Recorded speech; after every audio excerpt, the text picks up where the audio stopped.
Et nous voilà réellement sur scène, en live. Rebonjour Gabriel, rebonjour Sébastien. Salut, Salut! Tout marche bien? on dirait. J'espère que Ça oui. a l'air. Pour ceux qui sont de l'autre côté de leur écran, n'hésitez pas à nous mettre un petit message dans les commentaires pour nous confirmer que le son est bon, que la vidéo est bonne, qu'après nos 15 minutes de galère à installer tout le matériel, tout roule parfaitement.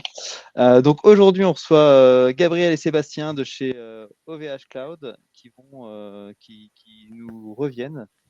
En tout cas, Sébastien, Gabriel, c'était la première fois qu'on se voit. Ouais. Donc, qui viennent aujourd'hui pour nous parler de l'Inter, à quoi ça sert un Linter, qu'est-ce qui se passe derrière un Linter, comment construire son propre Linter. Alors après, je vais vous laisser vous raconter tout ça, mais vous pouvez peut-être déjà commencer par vous présenter avant de lancer le live. Ouais, tout à fait. Alors déjà, c'est bon, on voit bien à l'écran là, les slides.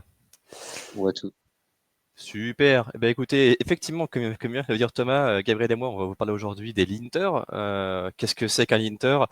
Comment ça fonctionne et surtout à quoi ça sert? Qu'est-ce que ça peut nous apporter? Et vous allez me voir qu'on va aller un petit peu plus loin. Et on va justement commencer par se présenter. Bonjour tout le monde, moi c'est Gabriel, je suis responsable technique chez OVH Cloud dans une équipe de dev et on fait partie de la DSI de OVH, donc nos clients à nous, c'est principalement d'autres employés de la société.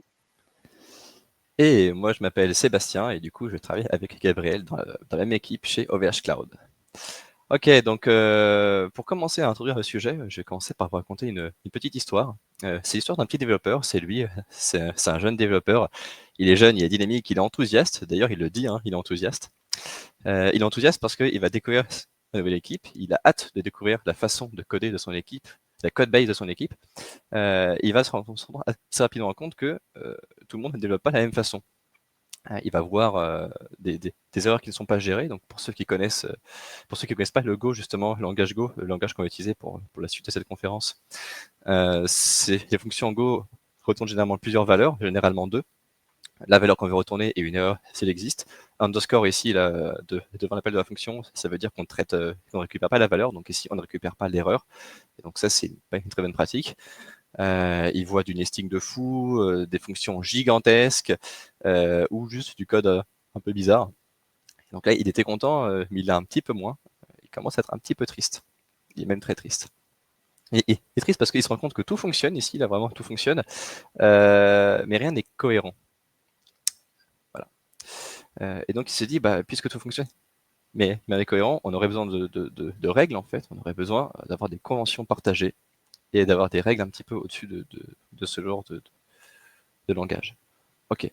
Pour vous présenter un petit peu ce que sont les linters, pour ceux qui n'ont jamais vu ce que c'est un linter et qui ne savent même pas ce que c'est, commençons par une petite métaphore, une petite analogie. Mettons qu'au lieu d'écrire du code, vous voulez écrire une phrase en anglais, sur votre éditeur de texte préféré comme Word. Là, vous écrivez une phrase en anglais, une phrase qui est syntaxiquement invalide. Word va tout de suite vous faire remarquer, il va dire ok, niveau syntaxe, c'est pas ouf, on peut l'améliorer. Donc voilà, il va vous proposer une correction. Donc là, maintenant, vous avez une phrase qui est en anglais valide, c'est de l'anglais. De l'anglais certes, mais ça ne veut rien dire. La phrase n'a toujours pas beaucoup de sens. Et donc là, ce que vous allez devoir faire, c'est trouver d'autres outils qui vont donner du sens à la phrase, donc que ce soit Grammarly ou autre, peu importe, des outils qui vont vous permettre de donner du sens à la phrase. Et donc là maintenant, c'est l'anglais et ça a du sens. Bah, c'est exactement ça qu'on va faire les linters en fait. Hein. Si le compilateur, lui, de son côté, il va vous aider à avoir un code qui compile avec son debugger, les linters, c'est ce qui va vous permettre de donner du sens à votre code. Petit état de l'art rapide. Alors, pardon. Déjà, oui, à quoi servent les linters?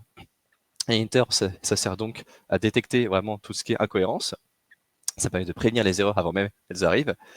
Ça permet de faire en sorte que tout le monde parle la même langue au sein de l'équipe, hein, parce que forcément, comme il y a plein de façons de coder en fonction des langages, ben là, tout le monde parle la même langue, on s'assure qu'on a des vraies conventions partagées, et ça permet d'améliorer la sécurité et les performances au niveau du code.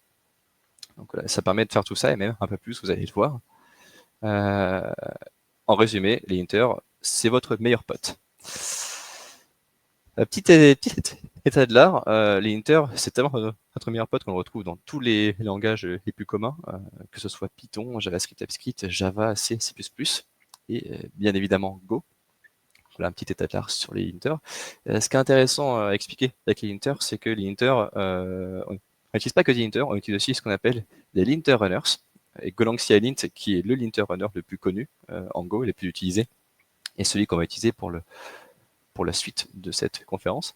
Un linter runner, comme son nom l'indique, est un exécuteur de linter. Il va packager et contenir plusieurs linters qui vont être configurables au sein d'un même environnement. Voilà. Donc ça, c'est vraiment un environnement d'exécution pour les linters pour les configurer à un seul et même endroit, plutôt que d'avoir des linters configurés ci et là à l'arrache dans votre code. C'est beaucoup plus pratique. C'est très simple à utiliser et ça peut faire plein de choses. Si on reprend l'exemple que je vous ai montré tout à l'heure, on a une fonction process qui fait trois choses, hein, qui récupère un utilisateur, certainement via une base de données, que sais-je. Ici, comme on l'a vu justement, on ne récupère pas l'erreur et on la traite encore moins. On fait une condition derrière sur l'utilisateur et si tout se passe bien, on retourne l'utilisateur et pas d'erreur. Ok. Comme je l'ai dit, donc on récupère pas d'erreur. C'est une mauvaise pratique. Et on a justement un linter pour ça, un linter qui s'appelle aircheck. Aircheck qui veut dire hey, salut, ton erreur n'est pas checkée, elle n'est même pas utilisée, donc fais quelque chose s'il te plaît. Ok, donc le développeur va corriger ça grâce au linter. Et maintenant voilà, là il a bien récupéré l'erreur au-dessus et il la traite. En Go en fait, on n'a pas d'exception ou autre que notre langage, hein, comme les fonctions retournent systématiquement les erreurs. On va à chaque fois du coup les traiter après chaque appel de fonction. C'est comme ça qu'on fait en Go. Et en cas d'erreur, justement, on retourne une structure vide et l'erreur puisqu'elle existe.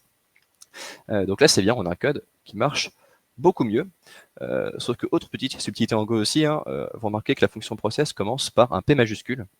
Un P majuscule, le fait qu'une fonction commence par une lettre majuscule en Go, ça veut dire que la fonction est exportée. C'est l'équivalent vraiment dans notre langage du mot-clé export au public. Voilà, la fonction est exportée. Et exporter une fonction qui n'a pas de commentaire, c'est pas une très bonne pratique non plus. C'est pour ça qu'on a un linter revive qui va nous le dire. Hein. Revive, c'est le linter vraiment qui est spécialisé dans tout ce qui est clarté de code, lisibilité de code. Et il va vous dire, ok, vous avez une fonction qui est exportée, qui est publique, mais elle n'est pas commentée, donc ça serait bien de commenter ou juste de ne pas exporter. Ok, donc là on le fait cette fois-ci. On commente la fonction, là tout est bien, sauf que le développeur, on ne sait pas trop ce qu'il lui a pris. Il a décidé de rajouter une condition dessus, voilà, égale true, alors qu'un booléen, ça peut se checker directement. Et donc là, il y a un autre linter qui va dire hey, tu fais une comparaison inutile, tu aurais pu t'en passer, tu aurais pu simplifier ton code. Et là, c'est GoSimple qui va dire ça. Pourquoi je raconte tout ça? Parce que, avec trois exemples très simples, on peut voir que les linters peuvent avoir vraiment plusieurs rôles qui ont des fonctions vraiment différentes. On a des linters qui vont nous permettre de prévenir des erreurs avant même qu'elles arrivent, donc qui va être spécialisé dans la gestion d'erreurs, des linters qui vont être spécialisés dans la clarté et la lisibilité de code, et des linters qui vont être spécialisés dans la simplification de code, et même plus encore, vous allez le voir. Et tout ça, c'est quand même assez simple à mettre en place. Ça se met en place par ce genre de fichier de configuration qui s'appelle les .golang.ci.yaml. Ça peut être long et compliqué, comme ça peut être extrêmement simple, comme on le voit ici. Hein, c'est en 3 blocs. Le buck run qui va définir comment le linter s'exécute, donc avec un timeout ici de 2 minutes. Quels sont les linters qui sont exécutés dans cet environnement-là, et comment sont gérés les résultats, les issues qui sont retournés par le linter. Ici, avec 0, on traduit le fait qu'on n'a pas de limite dans les erreurs qu'on gère. Et donc, de cette façon-là, on a un fichier qui est très minimaliste, très simple, et qui permet déjà de couvrir beaucoup de cas. On a déjà une configuration pour avoir du code de qualité. Et ça, je vous le dis, c'est vraiment extrêmement simple à mettre en place. Mais ça, je vous le dis, moi en tout cas, mais je vous demande pas de me croire sur parole. C'est pour ça que justement, je vais laisser Gabriel nous faire une petite démonstration.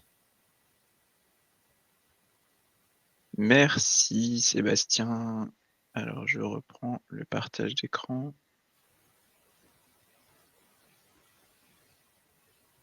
Je ne sais pas si on voit mon écran sur la scène. Yes, super. Ok, donc on va faire une petite démo donc, avec Golang CI Lint dans un projet Go simple. On va faire vraiment du truc très facile. Pour l'instant, on n'a que un Go mode. Notre fichier Go mode, c'est la définition de notre module Go. On dit juste que on veut travailler avec Go 1.24 et on donne le nom de notre module. Et j'ai triché un peu, j'ai préparé mes commits à l'avance. Donc, on ajoute notre projet qui est vraiment très simple. On ouvre un fichier, on lit le contenu du fichier et on affiche le contenu du fichier.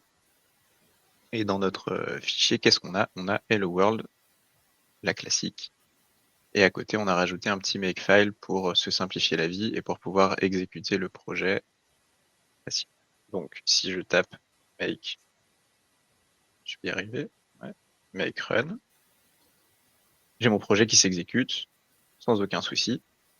En revanche, si on a un œil un peu aiguisé, et comme avec la présentation de Sébastien tout à l'heure qui peut nous aider, on remarque ici qu'on ignore certaines valeurs de retour.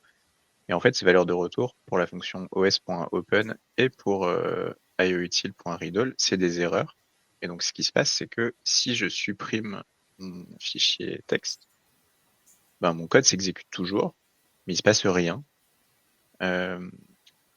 Et j'ai pas d'erreur qui m'informe que le fichier a pas pu être lu, par exemple. Ce qui est pas forcément toujours ce qu'on veut, notamment en prod. Donc je mets en place mon fichier. Et ce qu'on va faire, c'est que on va installer Golang CI-lint. Alors moi, j'utilise Mise, qui est un petit utilitaire de ligne de commande qui me permet d'installer d'autres outils dans mon terminal et de les avoir à disposition. Et une fois que j'ai mis ce petit fichier de config, je peux m'assurer que j'ai bien Golang CI-lint en version 2.6.2 qui est disponible dans mon shell. Donc pour l'instant, on n'a rien fait d'autre. On a ajouté mise et on a rajouté une target à notre makefile pour exécuter notre linter. Donc si je l'exécute, il m'informe en effet que sur la ligne sur l'import de ioutil, en fait ce package il a été déprécié. On peut le voir aussi parce que l'IDE il raye la ligne, il m'informe aussi que la ligne a été dépréciée, que les fonctions ont été dépréciées, mais c'est pas forcément des choses qu'on voit nécessairement à la review sur GitHub, GitLab, Bitbucket. Et donc là, j'ai un linter qui me le dit. Il me dit aussi que les mêmes fonctionnalités sont fournies par d'autres packages. Donc, je peux modifier mon code pour utiliser un autre package. Et en fait, je me suis rendu compte que dans le package OS, il y avait déjà une fonction qui faisait tout ce que je voulais, à savoir ouvrir et lire le contenu de mon fichier en une seule opération. C'est toujours plus cool. Et en plus, cette fonction-là, elle n'est pas dépréciée. Donc là, mon linter, cette fois, il est content. Il me dit, il n'y a pas de problème. Mais nous, on est des développeurs avisés. Et donc là, on a ajouté notre linter sans configuration. Et sans configuration, il nous a déjà remonté des potentiels problèmes avec notre code. Et en développeur avisé que nous sommes, on voit que là, il y a une erreur qu'il faudrait gérer si le fichier n'est pas trouvé sur le disque, par exemple. Et par contre, le linter ne nous alerte pas là-dessus. Donc on va lui demander de nous alerter, on va le configurer pour, et donc on va ajouter un fichier de config Golang CI-lint, golangci.yaml à la racine de notre repo. Et on va demander au linter aircheck de s'assurer que on ne masque pas les erreurs de cette manière-là. C'est à ça que sert l'option check blanc. Mais peu importe, on peut configurer un linter de manière assez facile dans un fichier de config. C'est tout documenté en ligne. Et cette fois, si je réexécute mon linter, il m'alerte bien sur le fait que la valeur de retour d'erreur de OSReadFile n'a pas été checkée. Il me met même le marqueur directement sur mon underscore. Donc, ce que je vais faire, c'est que je vais récupérer l'erreur et je vais vraiment la traiter pour de vrai. Dans notre cas, là, on se contente de l'afficher, mais on pourrait remonter l'erreur dans la fonction appelante, on pourrait la loguer comme on le fait là, on pourrait exit avec un code de retour différent de 0 si on est dans le cas de ce genre de programme. Et cette fois, le linter, il est content, on a traité l'erreur.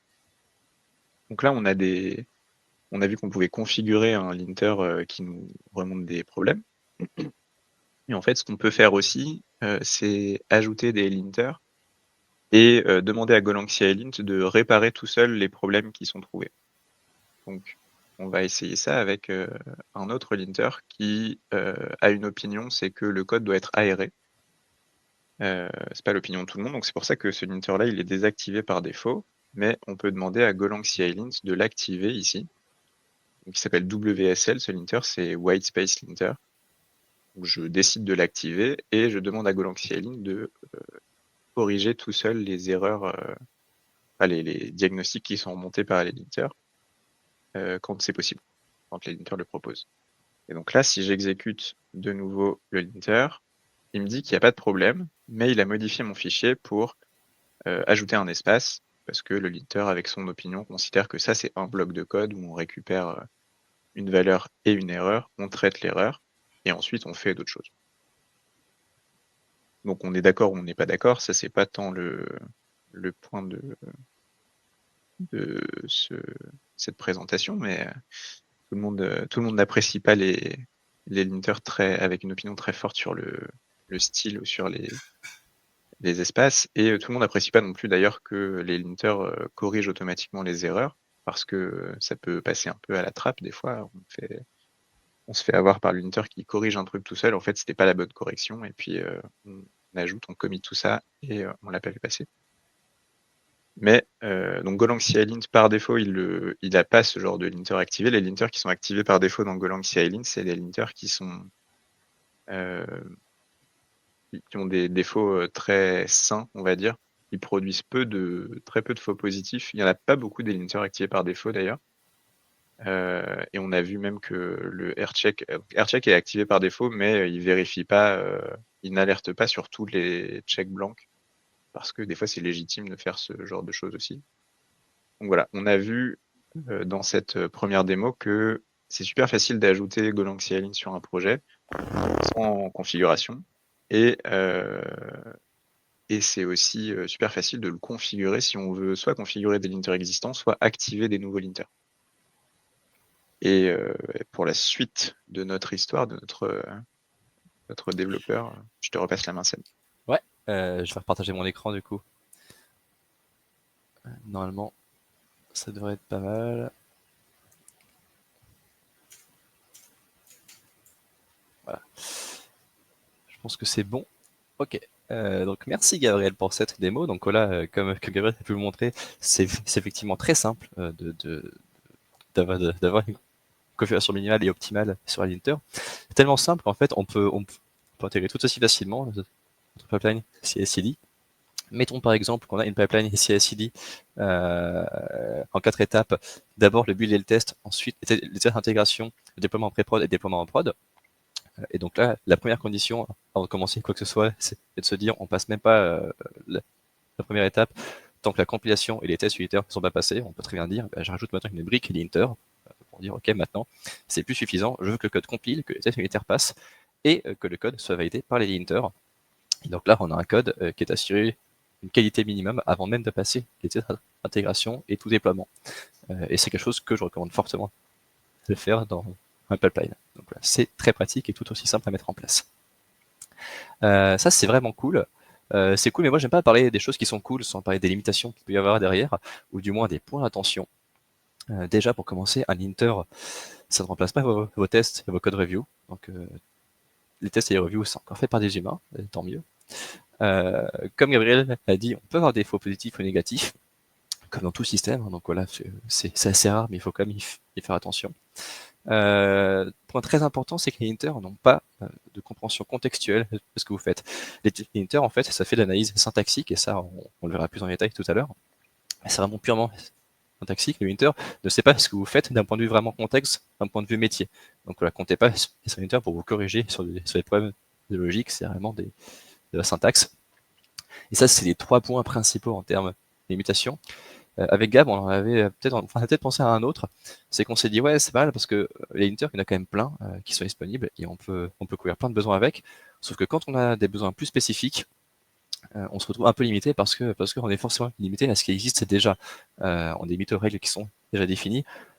Si on a des problèmes qui sont vraiment spécifiques à nos besoins, notre équipe, on ne va quand même pas créer notre propre linter pour ça. Peut-être bien que si. Ok, c'est le moment maintenant de vous raconter une vraie histoire qu'on a réellement vécue avec notre équipe. Pour ça, je vais prendre ma meilleure voix. Il était une fois, dans une petite équipe de développeurs au sein d'OVH Cloud, quelque chose est arrivé. Quelque chose de terrible est arrivé. Notre histoire, comme toute bonne histoire, commence par un event bus Kafka et un microservice en Go, bien évidemment. Donc un event bus Kafka qui fait transiter les messages et un microservice en Go qui consomme ces messages dans une boucle de consommation. Chose qui se passe assez rapidement en fait, hein, parce que les messages vont être consommés et traités assez rapidement, en 2 millisecondes dans notre cas. Donc ça c'était en production. Et au bout d'un moment, quelques semaines plus tard, on s'est retrouvé avec un souci.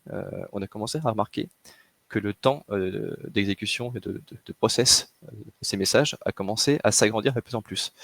Un petit peu d'abord, et pas qu'un petit peu, même un petit peu beaucoup. Et au final, on se retrouve avec des messages qui mettent plus 2 millisecondes, mais 5 minutes à s'exécuter. Et là, c'est un peu la panique parce que c'est en production quand même. Qu'est-ce qui s'est passé? Ok, c'est le moment où on va faire une parenthèse troubleshooting en Go. Ça va être assez rapide, hein. On va regarder ce qui se passe dans ce microservice. Et donc, comme je l'ai raconté, il y a effectivement une boucle de consommation. Donc, ce qu'on va commencer par faire, c'est affecter une clé valeur au contexte foobar ou autre, c'est une valeur dont on a besoin. Et puis ensuite, on aura notre boucle de consommation dans lequel on va à chaque boucle ajouter dans le contexte une information qui est contenue dans le message, information donc le message.key qui est la clé du message, information qui contient une request ID, parce que les messages sont issus de requêtes HTTP, donc on a besoin de la request ID de ces requêtes via le message, pour ensuite s'en servir via le contexte, que ce soit pour les loguer ou autre.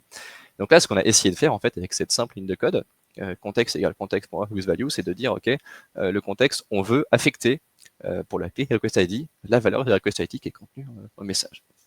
C'est ça qu'on a voulu faire. Ce qui s'est passé concrètement, c'est autre chose. Ce qui s'est passé, c'est qu'on a effectivement le foobar, notre premier set de contexte, et ensuite, à la première itération, le request ID qui contient la valeur de la request ID contenue dans le message. Et le problème, c'est qu'à chaque itération de boucle, au lieu d'écraser cette valeur, on se retrouve avec des layers de plus en plus sur notre contexte. En fait, à chaque fois, on a une couche de contexte qui s'est rajoutée par-dessus, avec, pour dernière couche, la dernière couche contenant la valeur courante du request ID du message courant. Le problème avec ça, c'est que du coup, forcément, on va se retrouver avec un contexte qui grossit de plus en plus, qui devient gigantesque avec le temps, hein, ça s'agrandit au fil du temps. Et du coup, le temps de traitement va forcément s'allonger, parce que si on veut récupérer des valeurs qui sont en dessous, comme foobar, on va devoir dépiler toutes les layers, et ça va prendre un temps monstrueux, en l'occurrence 5 minutes, jusqu'à ce qu'on intervienne. Donc si je résume en fait ce qui se passe ici, c'est qu'à chaque itération de boucle, on a un nouveau contexte qui va wrapper l'ancien. C'est pas un contexte qui remplace l'ancien, c'est un contexte qui wrappe l'ancien. Pourquoi? Parce qu'on est en Go, et qu'en Go, l'opérateur égal, et c'est l'opérateur d'affectation, contexte.withValue, en fait, ça va retourner un nouveau contexte à partir du précédent. C'est pour ça que contexte est un premier paramètre de cette fonction. Donc en fait, ça fait que on va renvoyer un contexte qui est enrichi de l'ancien, plus une nouvelle information qui est ici la clé valeur, request ID et la valeur du message. Et c'est pour ça qu'à chaque tour de boucle, on va se retrouver à rajouter des layers. Ce dont on a besoin en fait, c'est pas l'opérateur égal en Go, c'est l'opérateur 2.égal, donc juste un caractère en plus, qui est l'opérateur qui est l'opérateur de déclaration de variable. Et là ici, on va redéclarer la variable contexte à chaque tour de boucle pour lui dire ok, maintenant tu me retournes une valeur dans le contexte, très bien, et bah tu écrases réellement l'ancien, et donc là on va réellement se retrouver avec un contexte qui écrase l'ancien, et donc on n'aura toujours qu'un seul request ID, et donc un contexte le plus léger possible. Pourquoi est-ce qu'on vous parle de tout ça depuis tout à l'heure sur cet exemple? Tout simplement parce qu'en fait, on vous parle ici d'un cas de troubleshooting qui a impacté notre production, qui aurait pu être évité par un seul caractère, en l'occurrence 2 points devant le égal. Pour un seul caractère, ça peut avoir des changements énormes. Et un seul caractère, c'est vraiment typiquement le genre de choses qu'on aurait pu vouloir gérer avec des linters, parce que ça, c'est quand même quelque chose qui s'analyse de manière purement syntaxique. Le truc, c'est que il n'existe pas un linter qui nous dit ok, attention, t'as pas mis de point égal devant, donc tu risques d'avoir un contexte plus gros, parce que là, tu es en train de traiter les contextes en ce que tu fais, et du coup, tu as un contexte qui grossit de plus en plus. Est-ce que tu devrais pas écraser le nouveau contexte, l'ancien contexte avec le nouveau, etc. On n'a pas de linter qui existe pour faire ça. Et c'est là que justement Gabriel s'est dit, ok, puisque ça n'existe pas, pourquoi pas en créer un. Mais en fait, comment ça se crée un contexte? Et d'ailleurs, comment ça se crée, pardon, un linter? Et d'ailleurs, comment ça fonctionne en fait réellement un linter au fond? Ouais, c'est la bonne question. Comment ça fonctionne en linter? Donc, je vais reprendre le partage. Hop. Et est-ce qu'on voit les slides? Je vois plus rien, j'ai le mode présentateur là. Ouais, Seb, si tu peux me confirmer parce que je suis aveugle. Ouais, c'est bon, je vois. Cool. Au top. Si on veut parler donc linter, il faut qu'on parle arbre syntaxique abstrait ou abstract syntax tree en anglais, les AST. En fait, c'est la manière pour le compilateur de représenter le code source. Le compilateur, il va considérer que toute instruction et tout ensemble d'instructions du code source peut être représenté par un arbre. Et j'ai parlé de compilateur, mais c'est la même chose dans les langages pas compilés comme Python. Les langages interprétés, il y a aussi cette notion d'AST. Donc, par exemple, si on prend une instruction super simple comme A 2.2, donc 2., on a dit en Go, c'est l'opérateur qui permet de définir une nouvelle variable et en même temps de lui assigner une valeur. Le compilateur, il va détecter qu'on veut faire une assignation à une variable et qu'on veut assigner à la variable A la valeur constante de schématiquement. Et pareil, si on fait une opération un tout petit peu plus compliquée, on redéfinit la variable A et on lui assigne la valeur A-B. De la même manière, on a une opération d'assignation. On a à gauche la variable A, à droite une opération binaire qui est un nouveau nœud de notre arbre avec A moins B, l'opérateur étant défini sur l'opération. Nous, ce qui va nous intéresser un peu plus précisément dans le cas du linter qu'on veut créer pour détecter les contextes dans les boucles, c'est les boucles, justement, les boucles for. En Go, il y a un seul mot-clé pour faire des boucles, c'est for. Typiquement, ce qu'on a à gauche là, c'est une boucle infinie, où dans cette boucle, enfin dans laquelle on définit une variable qui s'appelle A et on lui assigne la valeur 2. Il n'y a pas le mot-clé while en Go, parce que les gens qui m'ont créé le langage se sont dit qu'il y avait déjà un mot-clé pour les boucles et donc il n'y avait pas besoin d'en mettre un deuxième. Et donc ça, c'est une boucle for. Elle a aussi une autre forme, c'est celle qu'on connaît un peu plus classiquement avec for i égale 0, i inférieur à 10, i++. Et cette boucle, elle a un corps, un body, et un bloc. Donc c'est les blocs, en Go, c'est ce qui est entre deux accolades, schématiquement. Et dans ce bloc, il y a une liste d'instructions. Et cette liste d'instructions, nous, on n'en a qu'une seule. Dans notre boucle à gauche, c'est une opération assign, une instruction assign avec dans la partie gauche, donc le left-hand side, c'est la variable à laquelle on veut assigner quelque chose. Le right-hand side, c'est la partie droite de notre instruction. Là, on veut assigner la valeur 2. Et il y a aussi le token qui est utilisé. Ici, c'est le token define qui sert à définir une nouvelle variable. Il y a aussi en Go, une autre forme de boucle for, c'est les boucles avec le mot-clé range, qui sert à dire par exemple qu'on veut itérer sur tous les éléments d'une liste ou d'une map ou d'un itérable quelconque. Et donc cette boucle for, en fait, c'est un autre type. En haut, on n'est pas sur le même type d'instruction. Quand on était sur la slide précédente, on avait en haut une instruction de type for, et là, on a une instruction de type range. L'instruction de type range, elle dit sur quoi on itère. Donc là, c'est sur 5, ce qui est l'équivalent de for i égale 0, i inférieur à 5, i++. Ici, on a toujours notre body qui est un bloc, qui a une liste d'éléments, et dans cette liste d'éléments, cette fois, on n'a qu'une seule instruction, toujours, qui est un assign, mais cette fois, le token qui est au milieu, c'est assign, et c'est pas define, comme on avait pu avoir tout à l'heure. On va essayer de mettre tout ça en pratique, ça fait beaucoup de notions, mais en fait, c'est pas si compliqué. Ce qui est intéressant à retenir là-dedans, c'est que le compilateur, il a une représentation abstraite du code source, et on peut exploiter cette représentation dans un programme qui va permettre d'analyser le code. Et ces programmes, ça peut être le linter qui nous intéresse. Donc on va repasser sur du code et on a changé un petit peu le code de notre projet. On va chronométrer l'exécution de notre code. Donc on récupère l'heure actuelle et à la fin de notre programme, on affiche le temps qui s'est écoulé depuis l'heure de départ. Et on va reprendre le même genre d'instruction que Seb avait présenté dans ses slides avant. Donc on crée un contexte vide. Ce contexte, on lui met une valeur qu'on va vouloir récupérer plus tard dans notre boucle, par exemple pour la loguer. Et ensuite, on a une boucle dans laquelle on va rajouter des valeurs. Ça peut être le fameux request ID, ça peut être complètement autre chose, ça peut être par exemple l'identifiant de l'utilisateur qu'on est en train de traiter dans notre boucle pour pouvoir l'ajouter facilement dans nos logs ensuite. Et on simule la récupération de la valeur initiale. Pareil, comme si on voulait loguer cette valeur-là avec ces trucs-là par-dessus. Et donc, on va commencer avec 1000 itérations et on va exécuter notre code. Et là, on voit que notre code, il prend 3,3 millisecondes. Et on se dit quand même que, alors on n'est pas expert, mais en ordre de grandeur, 3,3 millisecondes pour assigner de la mémoire et afficher 12 caractères, c'est beaucoup quand même. Normalement, ça devrait être plus rapide. Mais bon, admettons peut-être que c'est mon ordi qui est lent.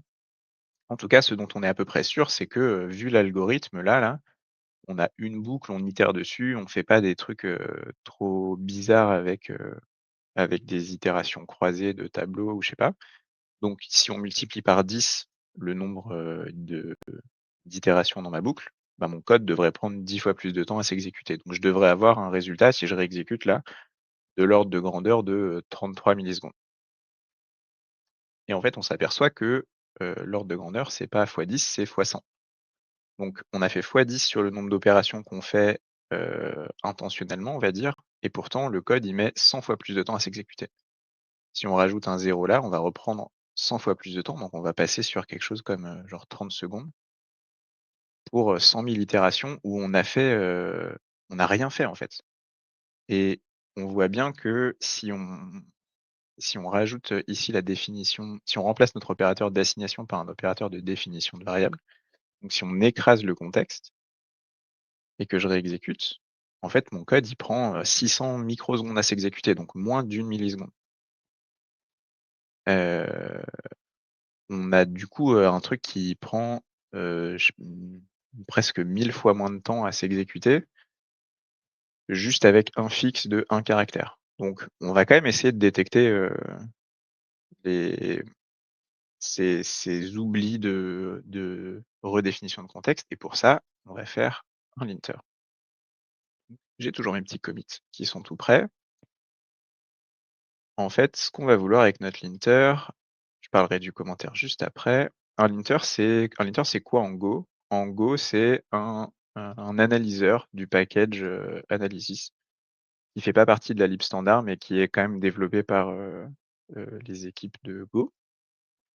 Et cet analyseur, on lui donne un nom, on lui donne une petite phrase pour décrire ce qu'il fait, et on lui passe une fonction qu'il va exécuter quand on va lui demander de lancer son analyse. Pour l'instant, notre fonction, elle fait rien parce qu'on ne sait pas encore comment est-ce qu'on veut analyser notre code. Et ce qui est super important, moi j'aime beaucoup faire du TDD autant que possible, ou au moins avoir des tests qui back ce que je fais et qui me montrent si je vais dans la bonne direction ou pas. Et les linters avec le package analysis, c'est super facile de les tester.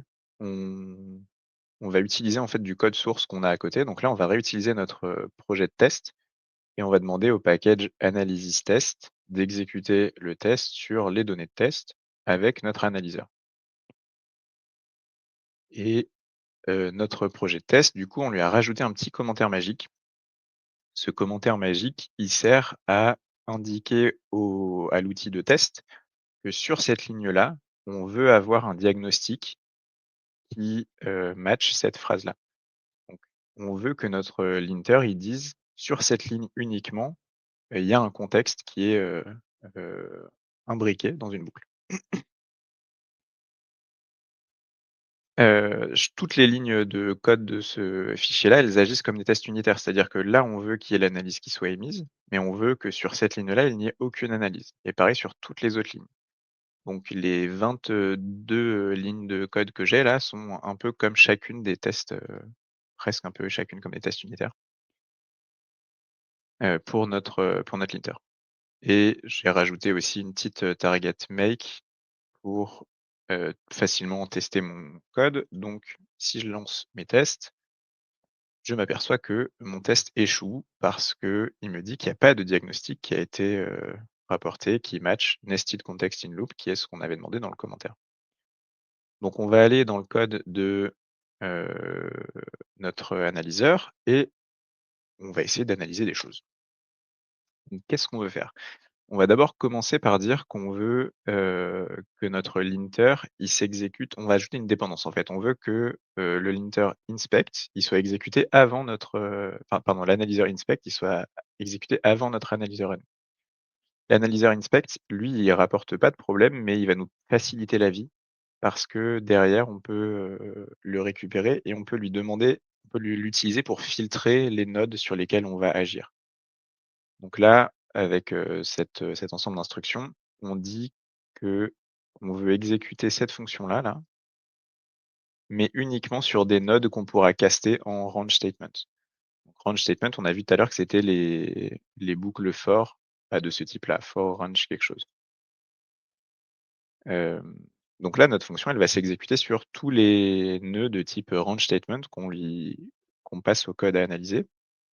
Pour l'instant, elle fait rien, donc je vais pas m'amuser à relancer mes tests. Mon test va toujours échouer. Ce qu'on va faire, c'est qu'on va récupérer on a dit notre range, il y a un body à l'intérieur qui contient la liste de toutes les instructions, qui sont exécutées dans notre boucle. Donc on récupère le body de cette range.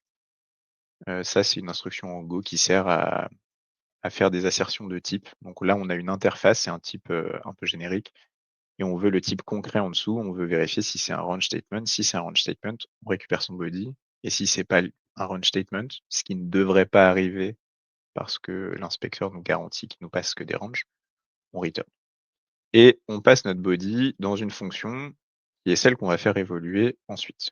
Cette fonction qui, pour l'instant, fait rien non plus. Si on avance un peu, on a notre body. Le body, il a un attribut list sur lequel, enfin qui va contenir, toutes les instructions de notre boucle. Donc on va itérer sur toutes les instructions de notre boucle et on essaye de récupérer une instruction de type assignation. On a vu que ce qu'on voulait détecter, c'est est-ce qu'à un moment donné, on assigne à un contexte, enfin on assigne une valeur à un contexte sans, redéfinir le contexte. Donc on veut vérifier déjà si on est sur une assignation. Si on n'est pas sur une assignation, ça ne nous intéresse pas. Ensuite, on veut vérifier qu'on prend le left hand side, c'est la partie gauche de l'assignation, c'est ce sur quoi on assigne. On récupère les infos de type et si ces infos de type, c'est contexte.contexte, c'est ça qui nous intéresse. Sinon, pareil, on saute. Et une fois qu'on a tout ça, on va vérifier si le token, ce serait ça là, par exemple, dans cette, instruction-là ou, si hop, ce token-là, on vérifie que, le token, c'est bien un token de définition et le token de définition, c'est 2 points égales, c'est celui-là. Si on a un token de définition sur une assignation à un contexte, on peut s'arrêter parce qu'on sait que, les contextes suivants, ils partiront de ce contexte-là qui a été redéfini et qui donc n'est pas gros, ne va pas grossir, à l'infini. Et si on n'est pas dans toutes ces conditions, on peut enfin émettre notre diagnostic qui est nested context in loop et en plus on dit, à quel endroit il est. Ça fait que le linter, il pourra nous dire: «Eh, c'est là précisément sur cette ligne qu'il y a le problème» et là, si je relance mes tests cette fois, mes tests, ils passent parce que j'ai bien émis mon diagnostic sur la bonne ligne, ici. Donc là, on a traité le cas des boucles range. On va aller à l'étape d'après, on va rajouter une boucle, de type for, donc avec la syntaxe i égale 0, et on veut le même diagnostic ici. Donc là, si je relance mon test, pour l'instant, il va pas passer parce que j'ai rien fait pour traiter, ce cas précis. Mais, comme on s'est bien préparé, ça devrait pas être trop compliqué. On va rajouter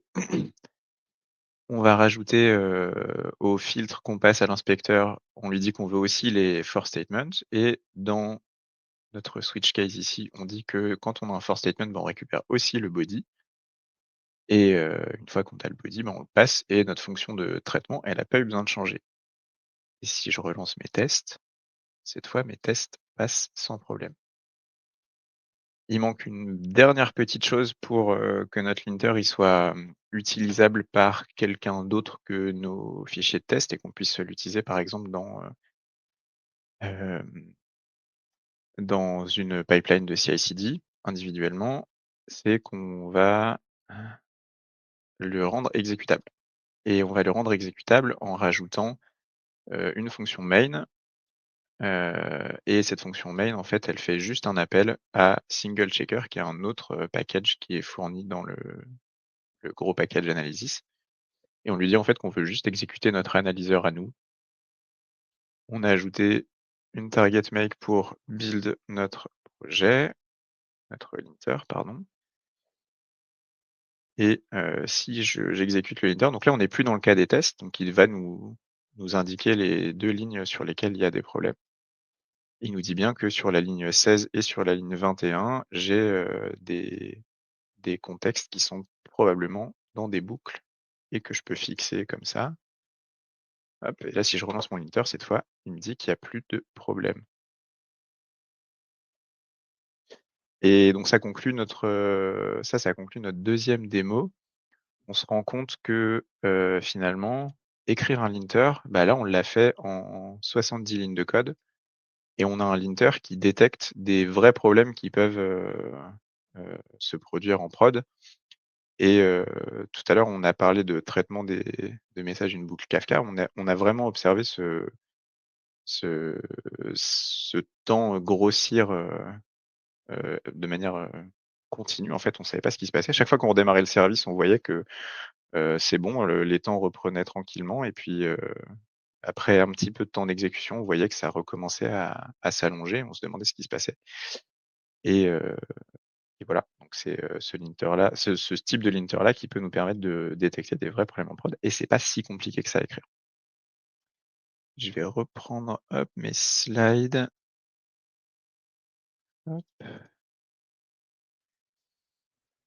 On a fait un benchmark pour montrer la différence de temps d'exécution entre la version où on écrase vraiment le contexte, donc avec le 2 points égal qui est en bleu, et la version où on réécrase pas le contexte. Et on voit que, après, alors où est-ce que j'étais tout à l'heure là? Après, même pas 6000 itérations, chaque itération prend 20 000 nanosecondes. 1 000 nanosecondes, c'est 20 microsecondes. Si j'ai 5 valeurs à récupérer au fond de mon contexte pour les loguer, ça fait 100 microsecondes juste pour récupérer des valeurs et je les ai même pas encore envoyées sur le réseau ou sur la sortie standard. Donc c'est et on a fait que 6000 itérations quand on en est à des millions parce qu'on a traité, je sais pas combien de messages Kafka dans notre boucle infinie, on voit bien que ça part un peu en steak. Les petits pics qu'on observe en forme de peigne et qui sont beaucoup moins présents sur la ligne bleue en mode écrasement, c'est le garbage collector qui s'invite dans la fête. Donc en plus de temps d'exécution qui ne font que monter sur la baseline, bah, on voit que le garbage collector, sa fréquence, elle augmente aussi. Donc en fait, on va finir par avoir des boucles où il y a tellement de garbage collector qui s'exécutent qu'en fait, ça prend encore plus de temps. Donc voilà, un vrai problème de prod. Et le fixe, il est super simple, hein, c'est rajouter le petit caractère 2 points dans notre boucle pour réécraser le contexte à chaque fois. Pas de contexte, c'est un vrai linter qu'on a proposé pour l'ajout dans Golang CLI. Donc maintenant, si vous utilisez Golang CLI, vous pouvez aussi bénéficier de ce linter-là. Il faut l'activer, il n'est pas activé par défaut. Et je voulais remercier le développeur, le mainteneur principal de Golang CLI parce qu'on a eu des super conversations, tant pour l'ajout du linter dans Golang CLI que même sur le linter en lui-même, où il m'a bien aidé pour notamment réécrire certains tests pour qu'ils soient plus précis, plus maintenables. Un grand merci à lui. Et tout le code source qui est utilisé pour cette démo, il est disponible sur Codeberg avec le lien que vous avez à l'écran ou avec le QR code. Et voilà, j'ai entendu le micro de Sébastien. s'activer. Et oui, C'est ça ça. conclut donc notre conférence. Merci Guy du coup pour cette deuxième démo. Ça conclut donc notre conférence. Donc vous avez ici nos coordonnées pour nous suivre. N'hésitez pas à nous laisser un feedback, ça nous fera toujours plaisir, surtout pour nous aider à nous améliorer. Vous pouvez retrouver à gauche également nos blogs respectifs, notamment sur le blog de Gab, 2 articles qui parlent justement du sujet dont on a parlé aujourd'hui. Sur le mien, vous pouvez également trouver des articles techniques. Donc merci à vous pour votre écoute. Je crois qu'on a encore un peu de temps pour des questions. Ouais, je me permets juste de relancer sur le feedback parce que ça prend genre 10 secondes. C'est un truc avec des petites cases à cocher si vous avez apprécié, pas apprécié, s'il y a des choses que vous n'avez pas comprises. Vous pouvez aussi laisser des commentaires. Ça nous aide beaucoup. Merci. Merci beaucoup. Je ne sais pas s'il y a des questions. En général, il y a un petit délai entre Oui. dont on parle et celui où notre voix arrive de l'autre côté. On peut se laisser 30 secondes. En tout cas, c'était top. Et je peux aussi en profiter pour vous dire que on n'a pas encore commencé à annoncer les talks du prochain talk, mais je devrais se pencher dessus rapidement.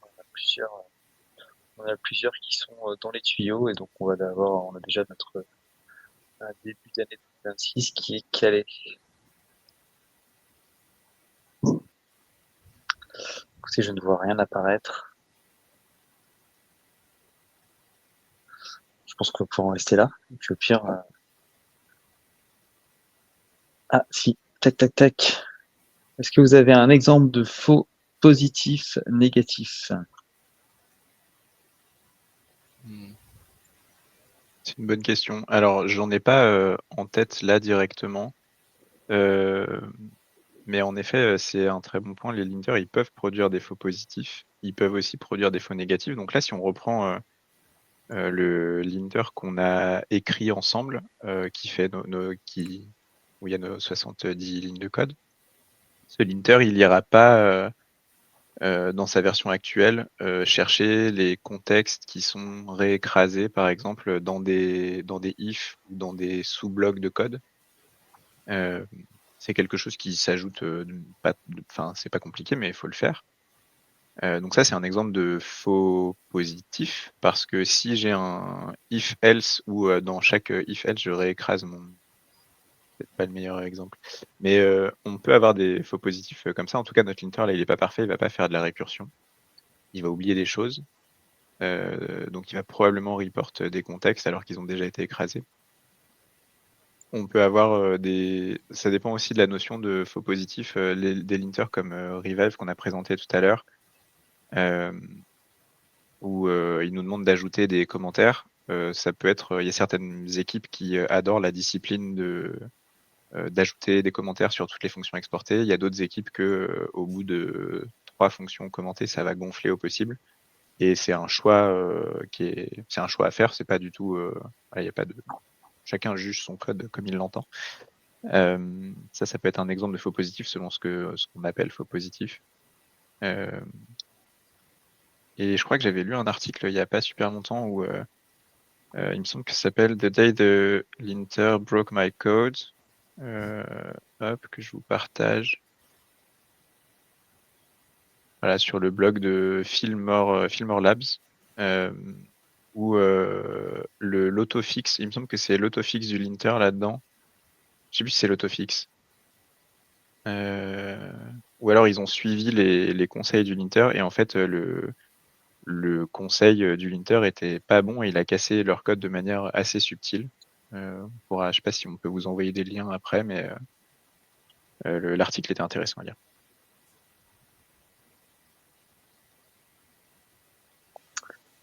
Très bien. Il n'y a pas d'autres questions. Des remerciements. Merci pour la présentation.